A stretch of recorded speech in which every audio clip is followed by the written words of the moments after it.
To be intersex means that you are someone who is born with a mixture of male and female genitalia, and/or chromosomes, and/or hormones. Intersex is a newer term, but intersex people have always been around.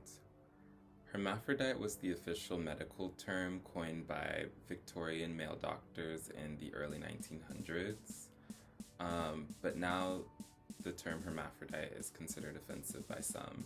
A quote from the McNay organization: Victorian doctors puzzled as to how to best categorize individuals with ambiguous sex characteristics into two and only two true human sexes.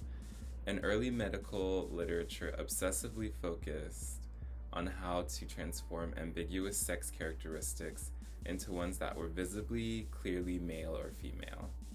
These doctors came up with the term hermaphrodite because they wanted to fit intersex people into their narrow definitions of sex and gender. This term is complicated and offensive because in order to be a true hermaphrodite, one has to have both male and female anatomy equally. This leaves others that have more of one or the other anatomy to be labeled a pseudo-hermaphrodite. This is one of the many reasons why the term intersex was introduced, so that it included a wider range of different kinds of people. The two-sex system within our society is harmful because it erases those who fall outside of the binary, including intersex people. Because of this system, some intersex individuals are unfortunately subjected to surgeries to alter their genitalia to fit them either into the male or female form.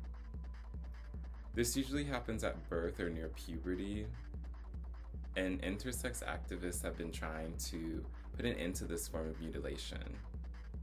These surgeries can lead to a life of confusion, the potential loss of sensitivity, and possible rejection of the assigned gender for the people these procedures are conducted on. Intersex activists are fighting for the simple right to exist and to have representation that doesn't further the unnecessary stigma that being intersex is a disease or a sickness. I will now read a poem by Juliana Huxtable, a New York and Berlin-based artist that also happens to be intersex. Angels. An angel opens up the rusted gates that make coal an embankment.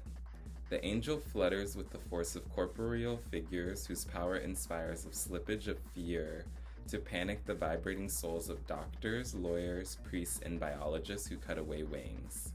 Hyper-swift closing and reclosing of perceptive abilities and man-made wounds imperceptible to the human eye and its micro-repetitions. What better way to re-articulate space and time through a body literally beyond the scope of, yet still within, the worlds of man and woman? The phallic void division collapses, not at the level of metaphor but in flesh. Angels can only be represented in gestures because they elude place. They're among us. They first appeared in dreams and then in the maternity wards. Others broke through flesh in midlife crises. They are divine mutants whose bodies crawl under, fly over, and break through the gateway to the modern symbolic order. They struggle to say I. Space and time refract on the surface of skin that emits, vibrates outside of the wavelengths of sexual truth. Multiple in form, hypertrophy, hyposphadia, true and pseudo, male and female, and elsewhere to the elsewhere.